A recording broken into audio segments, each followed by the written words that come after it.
lorsque c'est compilé, me donne cette interface. La première fenêtre permet à l'utilisateur de s'authentifier par les comptes que j'ai déjà créés.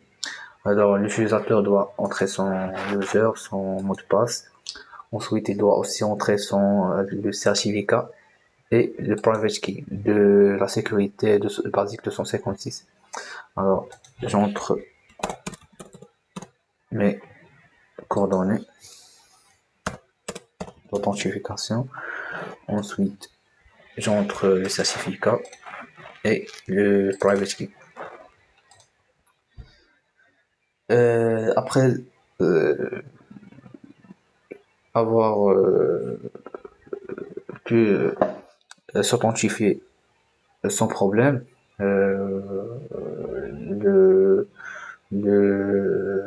l'opérateur doit choisir soit de passer en mode automatique, soit en mode manuel. Alors, on va faire un scénario où on va traiter tous les cas possibles, la plupart des cas possibles. Alors, je vais lancer le mode automatique, ensuite je vais l'arrêter en fin de cycle en appuyant sur le bouton arrêt fin cycle. Ensuite, je relance le mode automatique et je vais l'arrêter avec le bouton arrêt d'urgence. Alors, après l'avoir arrêté en mode arrêt d'urgence, je vais revenir en mode manuel pour euh, euh, forcer le système en son état initial euh, en vidant le réservoir manuellement. Et après, on peut reprendre la production en mode automatique. Alors, je commence. Après avoir choisi le mode automatique, on doit juste cliquer sur le bouton marche puisque les conditions initiales sont déjà satisfaites. Ah, il faut d'abord réarmer. Ensuite, euh, mode bouton, on clique sur le bouton marche. Et je pense que oui, j'ai pas j'ai pas mis le programme API le programme en RAM. Voilà.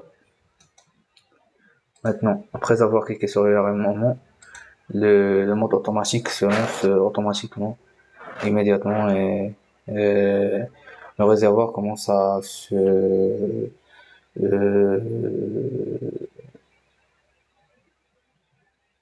le niveau commence à euh, augmenter jusqu'au niveau haut et ensuite il diminue jusqu'au niveau bas.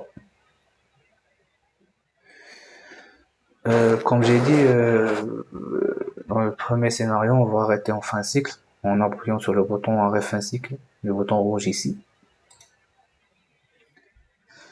Et de plus, vous pouvez remarquer que il y a des icônes qui indiquent le verrouillage du bouton marche et du bouton valve et pompe, puisqu'on est en mode automatique, on peut pas les activer manuellement. Et vous pouvez remarquer que quand le niveau du haut dans le réservoir dépasse le niveau bas, là le bouton marche est désactivé, il est verrouillé, parce que pour activer le mode automatique, il faut d'abord avoir les conditions initiales satisfaites. Donc, parmi les conditions initiales, il faut que le niveau de l'eau dans le réservoir soit inférieur que le niveau bas. C'est pourquoi le bouton marche est désactivé, verrouillé, une fois que le niveau de l'eau dans le réservoir dépasse le niveau bas. Voilà,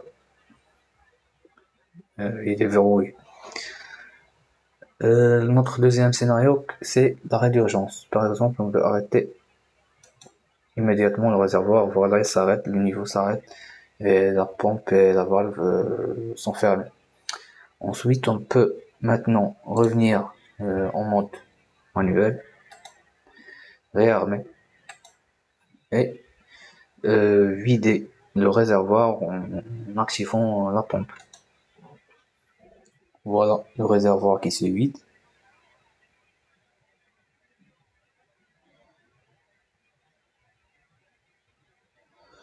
Pour démontrer notre mode manuel, on peut par exemple voilà, activer la vanne pour remplir le réservoir.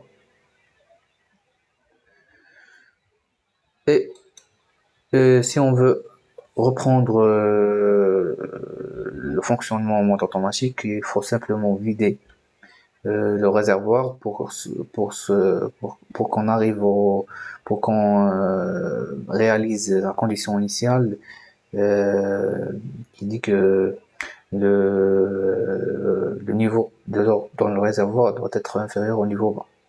Alors doit vider le réservoir.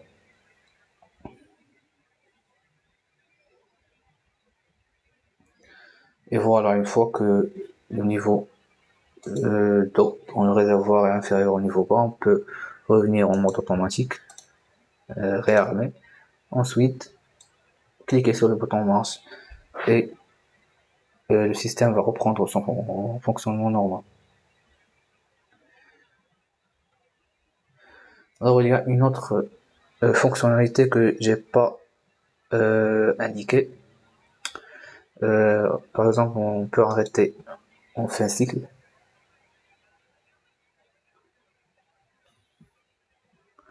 on revient en mode manuel, on réarme et on active notre van.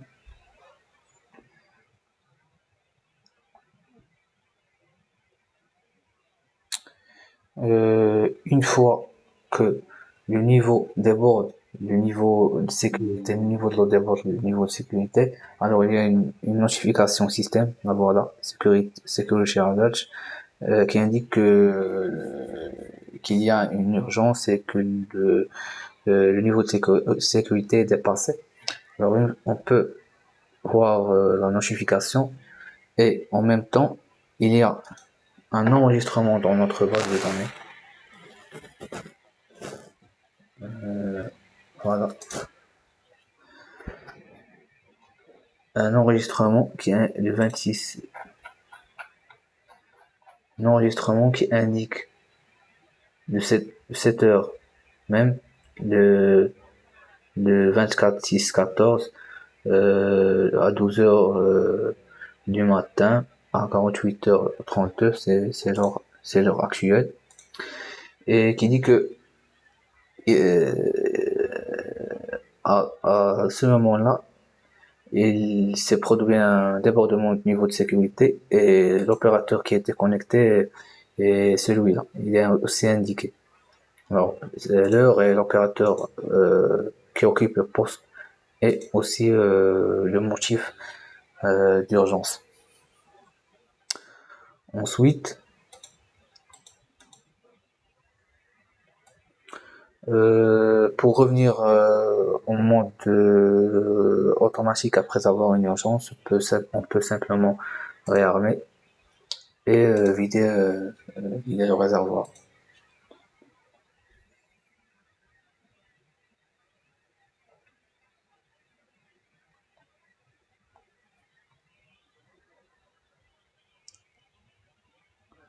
Voilà, revenir, on peut revenir en mode automatique et réarmer simplement. Euh, on appuie sur le bouton marche et la mode automatique se lance.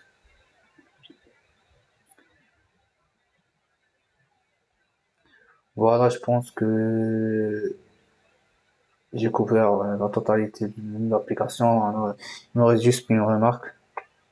Alors, l'application, et j'ai essayé de mon mieux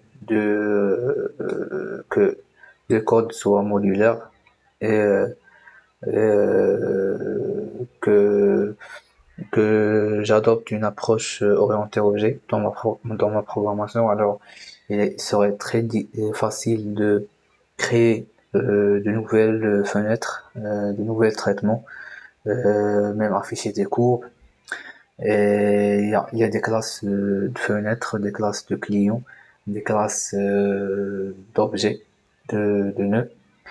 Il y a aussi des classes qui englobent la totalité des fonctions qui agissent sur les nœuds.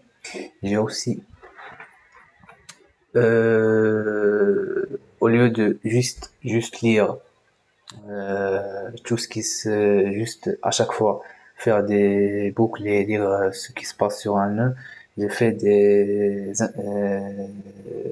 un abonnement sur les nœuds et à chaque fois que la valeur du nœud change, le serveur au PC automatiquement envoie une actualisation à mon client au PC qui est le code Python.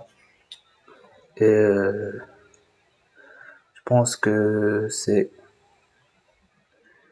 la totalité de ce que j'ai pu réaliser.